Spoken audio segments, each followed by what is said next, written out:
Hello दोस्तों, कैसे हैं आप सब। दोस्तों, आज इस वीडियो में आपको वॉशिंग मशीन के कंप्लीट सर्किट डायग्राम को समझाएंगे।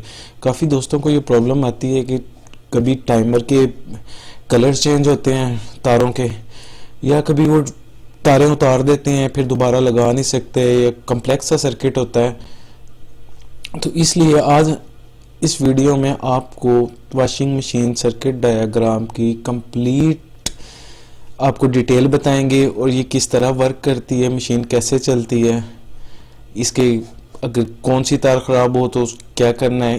देखते रहिए वीडियो एंड तक, ये आपको बहुत फ़ायदा देगी। दोस्तों, ये वॉशिंग मशीन सर्किट डायग्राम पूरी बनाई है। बेसिक तो ब्रेन पे बनाई है, सिंपल सी है। ये न्यूट्रल, ये लाइव वायर। असल में इसमें सर्किट में वॉशिंग मशीन के टाइमर के सर्किट में जो लाइव होती है वो ब्लैक में यूज़ हो रही है, इसीलिए हम इधर भी ब्लैक यूज़ कर रहे हैं, वरना हम इसको न्यूट्रल को ब्लैक रखते हैं और इसको रेड रखते हैं। तो दोस्तों, ये पहली जो न्यूट्रल वायर है, ये सिंपल न्यूट्रल आपने वायर लेनी है, सीधी वो डायरेक्ट चली जाएगी इंडिकेटर में, जो मतलब लाइट होती है। अगर आपकी वॉशिंग मशीन में लाइट लगी हुई है, जैसे ही हम स्विच लगाते हैं तो वॉशिंग मशीन की लाइट ऑन हो जाती है, उससे पता चलता है हमें करंट आ रहा है।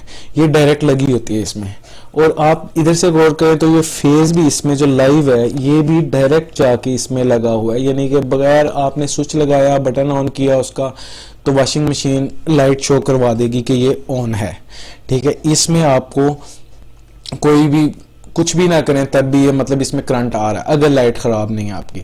दूसरा, ये न्यूट्रल जो है ये इसका एक यहीं से कॉमन होके एक इसकी चली जाती है बजर में, जो बेल होती है उसकी वॉशिंग मशीन की। जब टाइमर 15 मिनट या जितने भी मिनट्स का है, मोस्टली 15 मिनट्स का होता है, कंप्लीट होता है, तो उसके बाद एंड पे जो बजर बजता है उसको भी एक तार डायरेक्ट हम न्यूट्रल की दे देते हैं। और तीसरी जो तार है वो मोटर को हम डायरेक्ट दे देते हैं। मोटर की एक तार बिल्कुल डायरेक्ट होती है। नाज़रीन, ये तो दोस्तों ये तो आपको मतलब कि इसके न्यूट्रल 3 जगह पे आपने देनी है। ठीक है, एक तार जो मेन आ रही होती हैं तारें 2 शू के साथ, उसको 3 जगह आपने कनेक्ट कर देना। एक हो गया लाइट इंडिकेटर में, दूसरा हो गया बजर में, तीसरा हो गया मोटर को। और अब जो दूसरी तार है, दूसरी तार दोस्तों एक जा रही है सीधा लाइट इंडिकेटर में कि उसने हर हाल में चलना ही चलना है, ये कहीं पे कट आउट नहीं है बिल्कुल। और उसी तार से एक और तार जा रही है टाइमर में।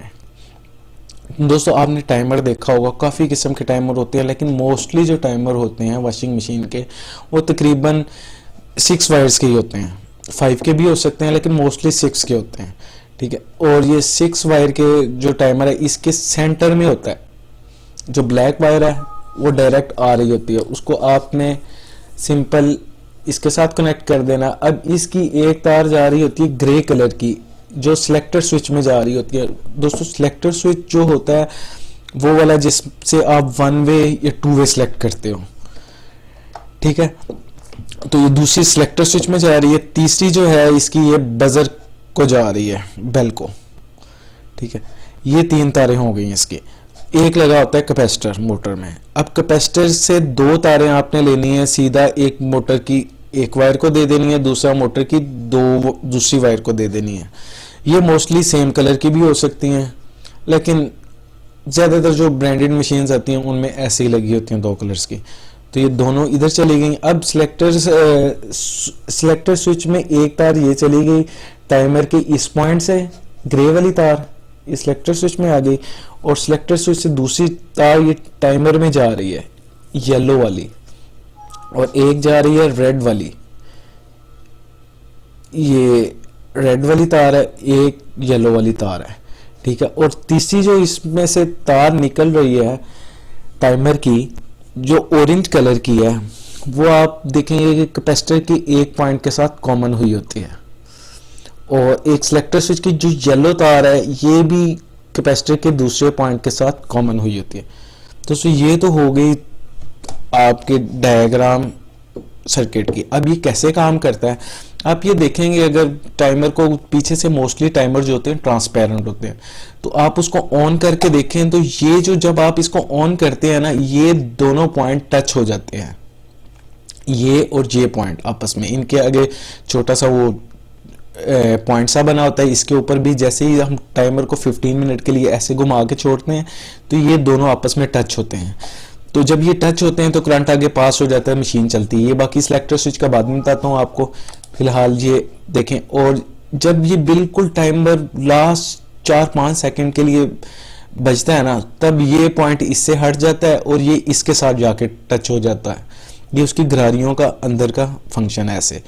तो इससे आपको ये नहीं पता चलेगा, अगर कोई भी कलर हो आप उसको गौर से देखें तो टाइमर के उसको ऑन करके या फंक्शन से, तो आप इससे समझ सकते हैं कि कैसे तार, ये जैसे इसको गया, इससे करंट पास हुआ, आगे से इसने वर्क किया और मोटर चल गई, ठीक है। ये 2 पॉइंट टच होंगे और जब बिल्कुल लास्ट में आएगा 5 सेकंड के लिए तो ये दोनों टच हो जाएंगे, ये खत्म हो जाएगा, इससे मोटर मशीन रुक जाएगी, आपको अलार्म दे देगी ताकि आप कपड़े निकालने या फिर उसको रीटाइमर दोबारा 15 मिनट के लिए इसको चक्कर पे लगाना है। जैसे अब ये जो ग्रे तार आ रही है सिलेक्टर स्विच में, इसका क्या काम है दोस्तों, ये मोटर को एक तरफ घुमाती है, ये दूसरी तरफ। अगर आप 1 वे पे करते हैं ना तो ये ग्रे तार टच हो जाती है येलो तार के साथ, ये वाली येलो के साथ। करंट आया इसमें से इसमें आया और इसमें से आके कैपेसिटर के इस पॉइंट पे गया और ये मोटर को ऑन कर देता है। इसमें ये नहीं है कि आपका ये वाला पॉइंट इसके साथ टच हो या ये हो, ये वर्किंग इसकी बंद हो जाती है। थोड़ी थोड़ी देर बाद ये कभी इससे टच हो रहा होता है, कभी ये इससे टच हो रहा होता है, क्योंकि ये कभी इस साइड पे चलाता है, कभी इस साइड पे। लेकिन अगर आपने 1 वे पे सिलेक्ट किया तो ये अंदर से ये मैकेनिज्म, ये दोनों तारें जो हैं, ये वाली तार और ये वाली तार, ये 2 तारें आपस में टच हो रही होती हैं, ये वाली। तो करंट आया इधर से गया, इधर से कैपेसिटर के इस पॉइंट पे गया और अगर इस पॉइंट पे अगर इसने राइट क्लॉकवाइज घूमना है तो ये क्लॉकवाइज घूमेगी, अगर इसने एंटी क्लॉकवाइज घूमना है तो मुसलसल उधर को ही घूमेगी, ये बंद नहीं होगी, मुसलसल घूमती जाएगी। लेकिन अगर आप सिलेक्टर स्विच को ऑफ की पोजीशन में रखते हैं तो ये किसी भी पॉइंट के साथ टच नहीं हो रहा होता, ना इस पॉइंट के साथ ना इस पॉइंट के साथ, तो मशीन नहीं वर्क करती। और अगर आप इस सिलेक्टर स्विच को 2 वे पे रखते हैं, मतलब दोनों तरफ मूव करने पे 2 वे लिखा होता है, तो ये टच हो रहा होता है रेड के साथ। तो जब ये रेड के साथ टच हो रहा है तो ये तो करंट चला जाता है इसमें, ठीक है। और जब ये टाइमर घूम रहा होता है, आपने 15 मिनट पे इसको सिलेक्ट के फुल करके लगा दिया, तो ये कुछ सेकंड्स के लिए 30 या 40 या 45 सेकंड के लिए, या हो सकता है 1 मिनट के लिए ये दोनों आपस में टच करता है। जब ये दोनों आपस में टच होंगी तो ये क्लॉकवाइज घूमेगी, समझ लें।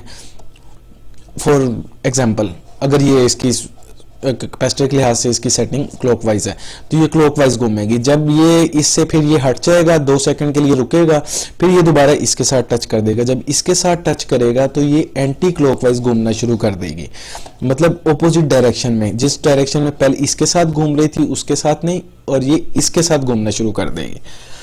दोस्तों अगर ये टाइमर के आपके ये पॉइंट खराब हो जाएं तो आपने मोटर को चलाना है तो आप इस तार को, ग्रे को, सिंपल आप इसके साथ टच कर सकते हैं, या सिलेक्टर स्विच खराब हो इसके साथ ना भी करें तो आप इस तार को उठा के इसके साथ लगा देंगे तो वो एक डायरेक्शन पे घूमना शुरू कर देगी। लेकिन अगर आप दूसरी डायरेक्शन पे घुमाना चाहते हैं तो इसी को उठा के इस पे लगा दें तो ऑपोजिट डायरेक्शन पे चलना शुरू कर देगी।